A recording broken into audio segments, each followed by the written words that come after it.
Assalamualaikum warahmatullahi ta'ala wabarakatuh.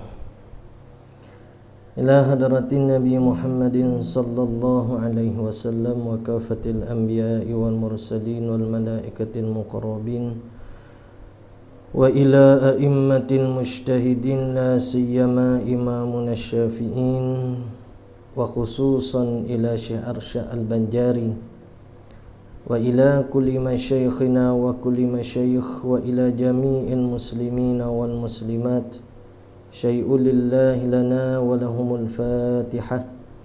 A'udzu billahi minasy syaithanir rajim. Bismillahirrahmanirrahim.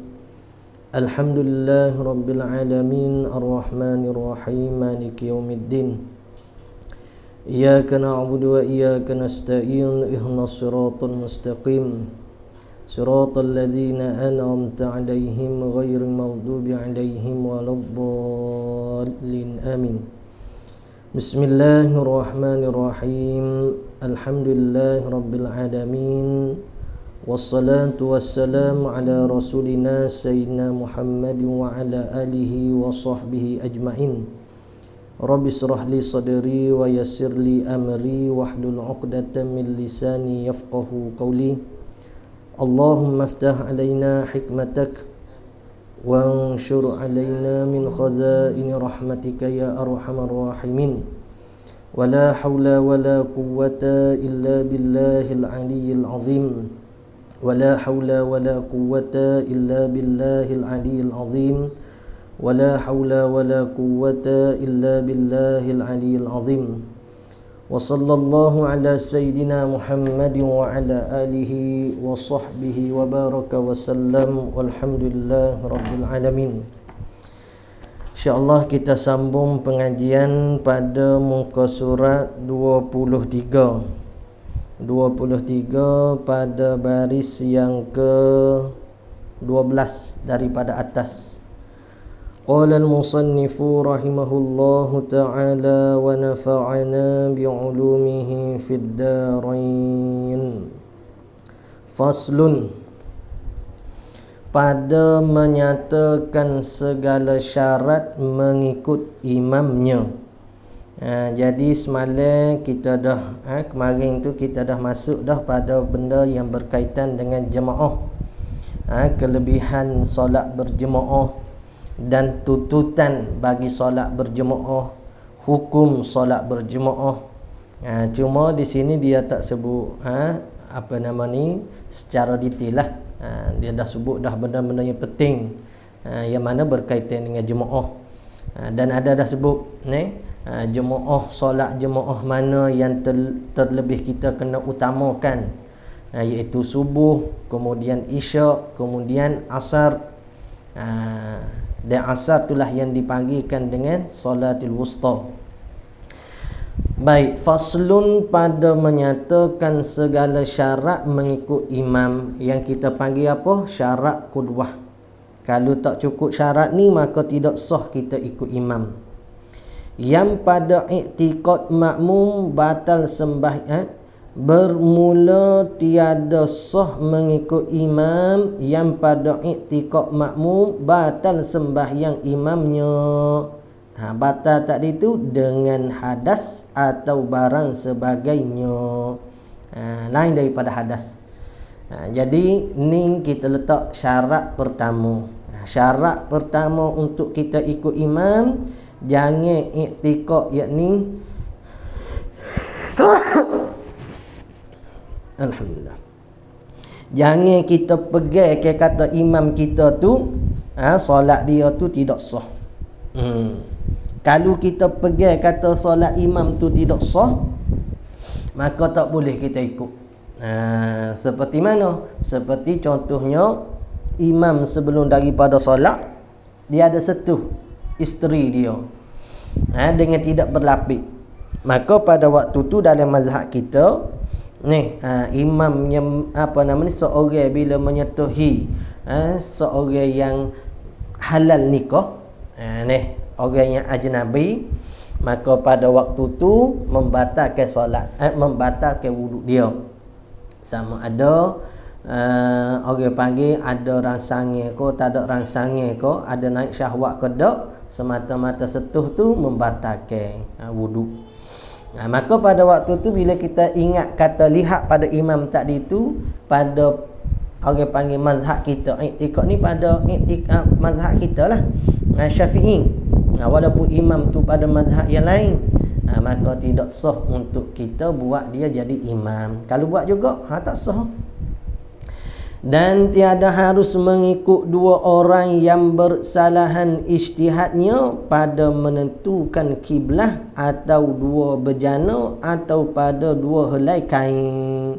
Dan demikian lagi tiada harus mengikut Hanafi yang meninggalkan suatu rukun seperti bismillah. Baik, di sini boleh kita letak syarat yang kedua.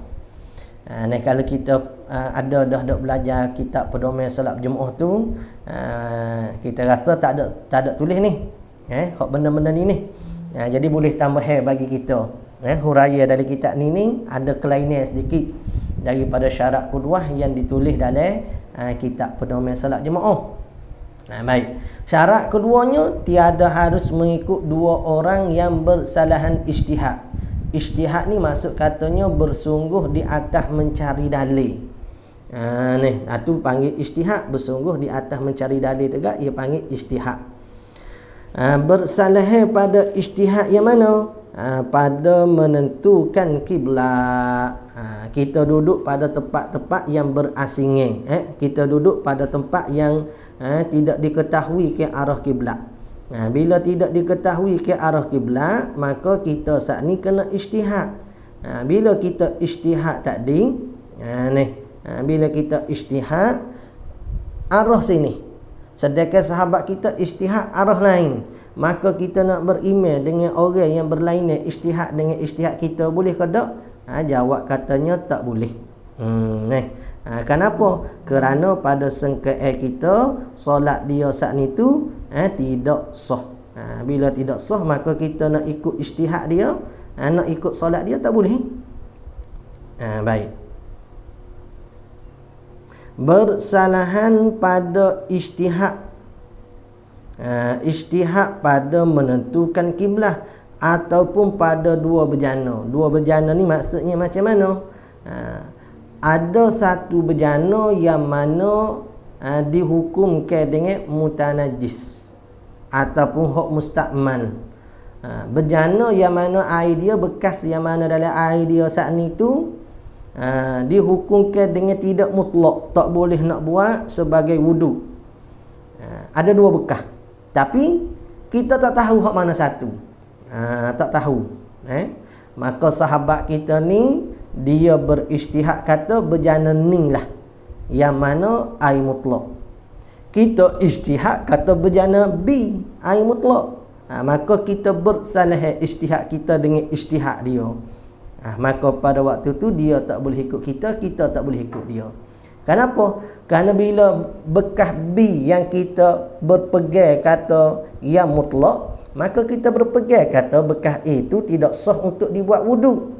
Bila tidak sah untuk dibuat wuduk, sedangkan saing kita saat ni dia ambil daripada bekas A, maka tak bolehlah kita nak menjadikan dia imam kita.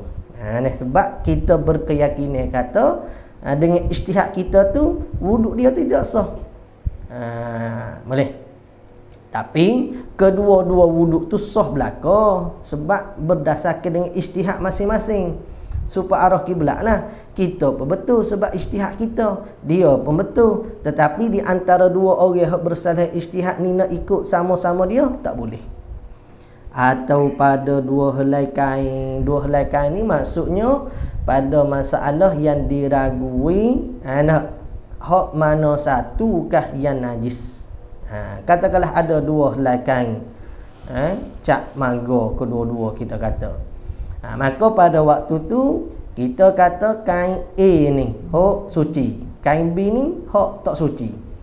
Sebab kita tahu salah satu tu ada yang najis, ataupun kita kata najis hukmi lah, najis yang mana kain yang tak dikenal kain yang mana dihukum kepada hukum saja, tetapi tidak ada bau, tidak ada rasa, tidak ada warna dah, hilang dah, dia panggil aini dia, tapi masih lagi dikategorikan dengan najis hukmi.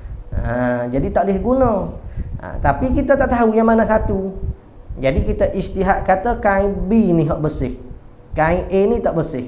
Sedangkan sahabat kita satu lagi kata dia ijtihad kain A ni hak bersih, kain B ni tak bersih. Dia guna kain A, kita guna kain B. Maka pada waktu tu tak boleh kita nak ikut dia kerana bersalah ijtihad.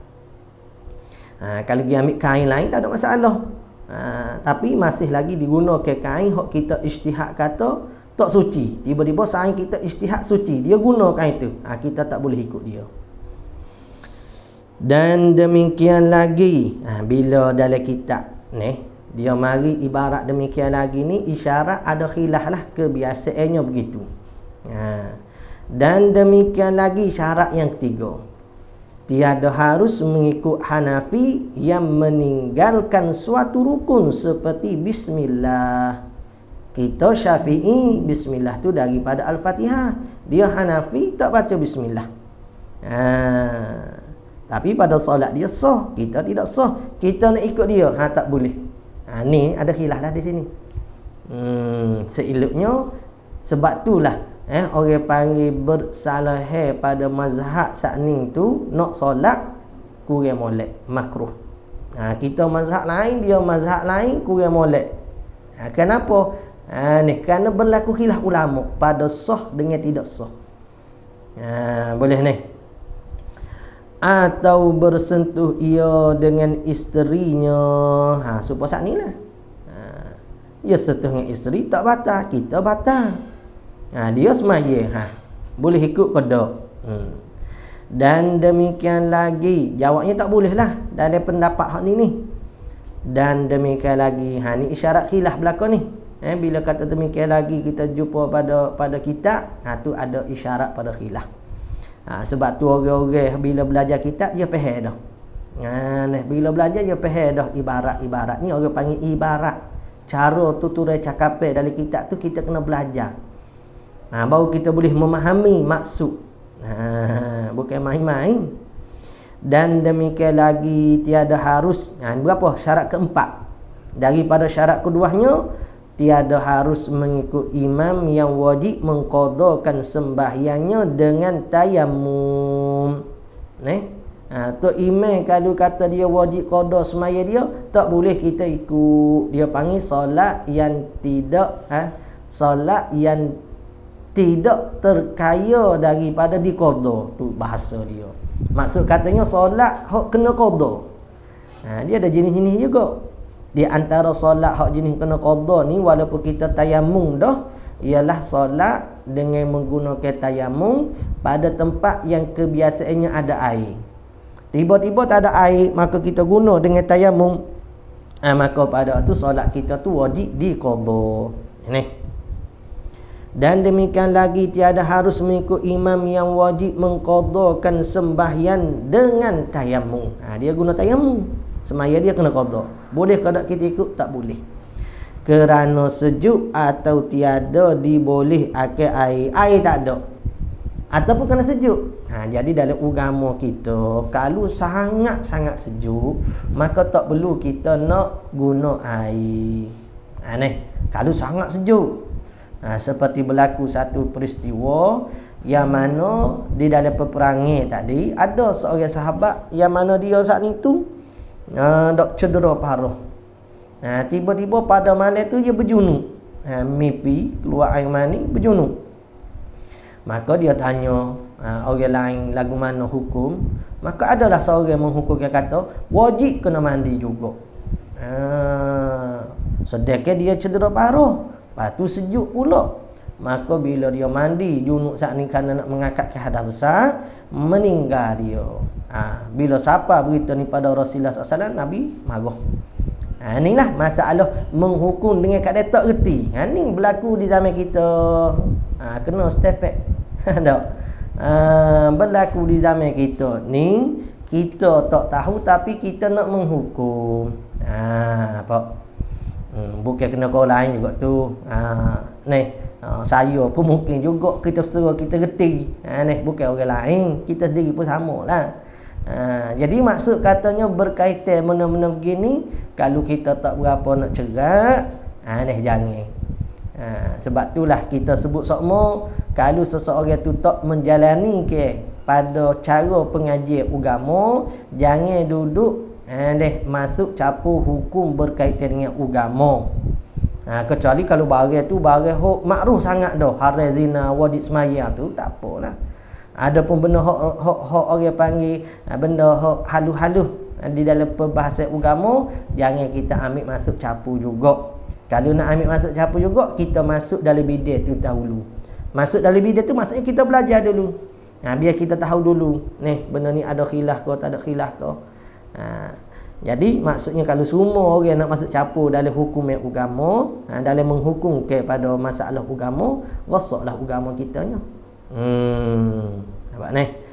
Tu peringatan kau kita semua. Jadi kena qada. Jadi boleh ke tak makmum saat ni nak ikut? Tak boleh. Dan tiada boleh ni kerana sejuk ataupun tiada boleh air dan tanah. Tu kena qada juga. Sebab tapi saat ni dia kata masalah sembahyang dengan tayamum. Tayamum tu kerana sejuk. Satu. Ataupun dia semaya tu lagi baru kena. Ataupun tiada beroleh air dan tanah. Maksudnya dia solat tu dalam keadaan faqidut tahurain. Dia luput dua alat menyuci, iaitu air dan tanah. Maka dia semaya tu qada hormat waktu. Kalau ada air pula dia kena qada. Jadi boleh ke tak kita ikut imamnya begitu? Tak boleh. Dan ataupun contoh tadilah hak saya beri, tempat hak ghalib ada air tiba-tiba tak ada, maka dia wajib qada. Kita tak boleh ikut dia solat. Dan demikian lagi tiada harus qari mengikut ia qari akan yang membaca Fatihah dengan ghalat, dengan salah. Dia panggil ammi ni, ammi. Qari lawannya ammi pada ummi tu. Qari lawannya ummi tu. Dia qari lawan ummi hak di Nabi sallallahu alaihi wasallam tu lain. Ni qari hak ni lain. Jangan buat sama. Qari hak tilawah Quran tu pun lain. Qari hak lawan ummi bagi Nabi sallallahu alaihi wasallam tu tak pandai membaca. Dia itu sifat kemuliaan Nabi, dia bukan jadi sifat kekurangan. Qari di sini seperti maksudnya orang yang betul pada bacaan Fatihah. Dia nak ikut orang hak salah bacaan. Jadi jawabnya tak boleh. Nampak dah? Dan demikian lagi tiada harus qari mengikut ia orang qari orang betul Fatihah, bukan qari hak belagu nu dak. Qari di sini murak katanya hak betul pada bacaan Fatihah. Akan yang membaca Fatihah dengan ghalat, jikalau suatu huruf daripadanya sekalipun salah tu sehuruf saja pun, tak boleh dah kita nak ikut dia. Boleh ni. Satu huruf sekalipun tak boleh dah kita nak ikut dia. Ni hak kita kata rukun qauli dalam solat lah. Fatihah, tahiyat, selawat, takbir, salam. Ada pun bacaan lain tu kalau kata salah pun tak apa lagilah. Tapi tak sepatutlah jadi salah pada bacaan yang lain tu. Cuma dia tak membawa pada batal solat. Jadi kalau orang bacaan dia tu salah, dia nak jadi imam tak boleh. Adapun dia nak solat dia tidak sah kalau dia tak usaha bagi nak membetul. Duduk telo begitu, telo bahasa kita.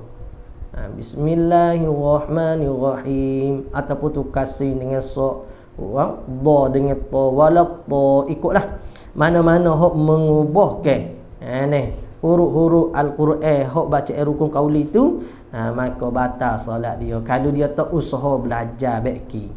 Tapi kalau dia dah usaha, dia usaha dah tapi orang panggil usaha dah tapi masalahnya apa? Masalahnya Allah Subhanahu tak dapat dibaiki juga. Kalau begitu dimaafkan. Dimaafkan dia tu solat seorang lah. Jangan pula jadi tak imam. Baik. Sekalipun tidak boleh. Walaupun satu huruf saja dia tak betul baca huruf-huruf lain betul belaka, sehuruf yang tak betul tak boleh kita ikut. Seperti kaf yang seperti kaf yang mengidghamkan pada bukan tepatnya tepat kaf. Ya, kaf ni kaf yang mengidghamkan bukan tempatnya tepat kaf. Warna murah tu. Tengok Rumi dia baca apa.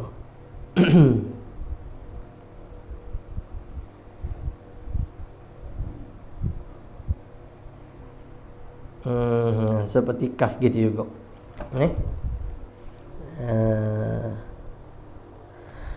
Seperti kaf yang mengidghamkan. Mengidgham ni maksudnya memasukkan pada bukan tepatnya tepat kaf. Atau telo, telo. Ni telo.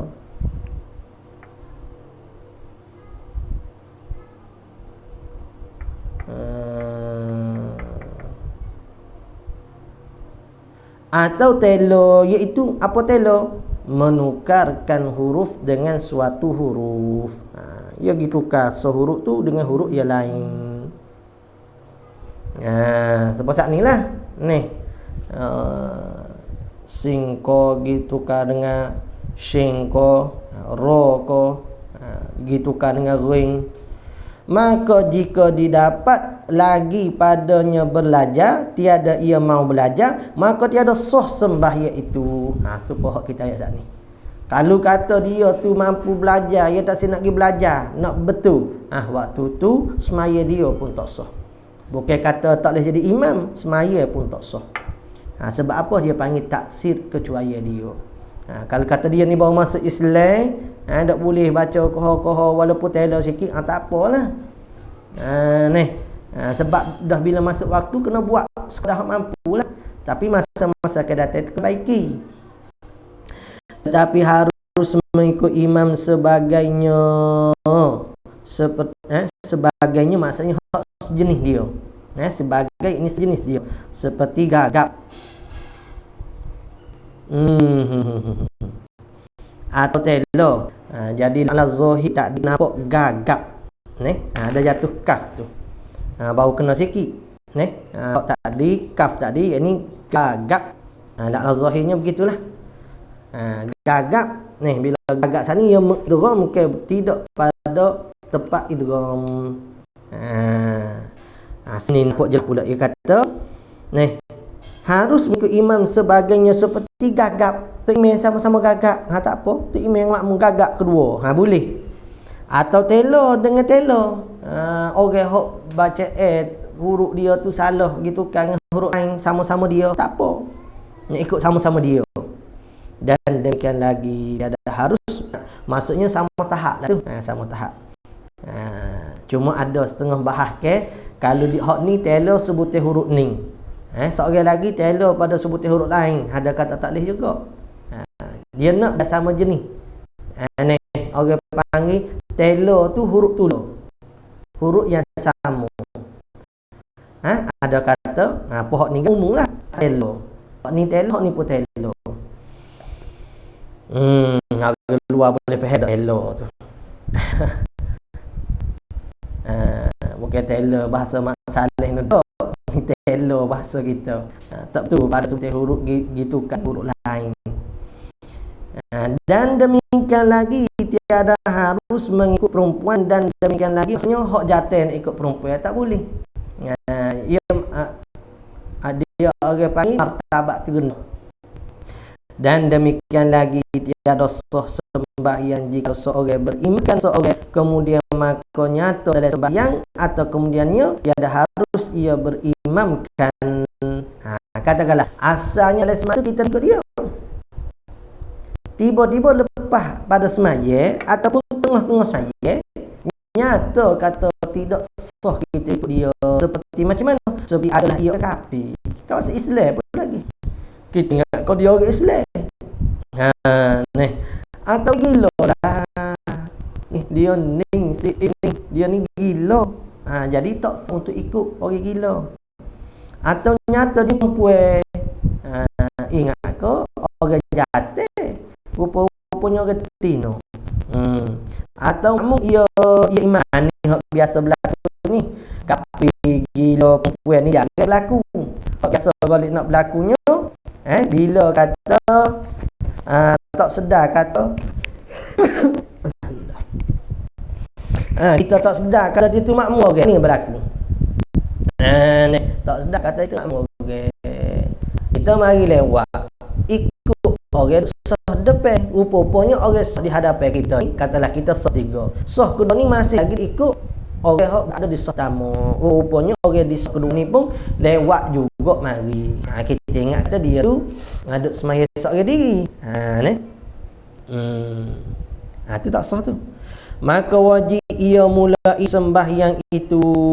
Kena semaya semula sebab tak sah kedua. Bila tidak sah kedua tidak sah semaya. Tetapi jikalau nyata imamnya itu hadas ataupun berjunub, tadi nyata kepada orang yang tidak sah kita ikut. Ni masalah dia kata, kalau kita nyata kata dia ni berhadas ataupun berjunub atau kena najis yang tersembunyi pada kainnya, ada najis yang tersembunyi pada kainnya atau pada badannya, maka tiada wajib makmum mengulangi sembahyang itu. Ini tak apa. Itu najis yang tersembunyi. Tak. Maksud sini maksudnya najis hukmi. Kalau dalam domain itu dia bahas gitulah najis hukmi. Bukan najis aini. Najis aini hak bagi boleh lihat. Tapi hak kalau kita tengok pada ibarat sini, seolah-olah supo najis aini pun kalau kata ada pada kain hak tak nampak, nampak supo dimaafkan juga. Seolah-olah ibarat dia sebab dia kata atau ia imam tadi hak kita lantik dia sebagai imam kita najis yang tersembunyi pada kainnya. Tak apalah kita ambil dengan hukum kata najis hukmi. Maksud katanya kita tak tahu kata kain dia tu bekas kena najis sebab tak ada bau, tak ada rasa warna. Cuma dia lepas pada semaya dia baru teringat, dia kata lah kain saya pakai ni kain najis. Orang kata najis macam mana tak imam? Dok najis bekas kena kucing ayak basuh pun lagi. Lama sangat dah. Hilang bau rasa warna. Kalau gitu boleh ke tak kita ikut dia? Kalau gitu semaya kita saat ni sah. Sebab najis tu najis sembunyi. Kecuali najis tu najis nyata. Kalau kita ikut batal lah semaya kita. Ingat. Kata membatalkan solat kena ingat imam yang berhadas, imam yang berjunub ataupun ada najis hukmi pada kain dia ke pada badan dia, maka tiada wajib makmum tu ulas semaya. Jadi maksudnya kalau imam lepas pada berisalah dia kata maaf semua makmum hadirin, saya terlupa nak ambil wudu. Makmum lagu mana? Tidak ada masalah. Imam tu saja hak wajib kena pergi ambil semaya. Hak duduk lagi kalau imam istihar maaf semua hang lupa nak mandi wajib. Parok.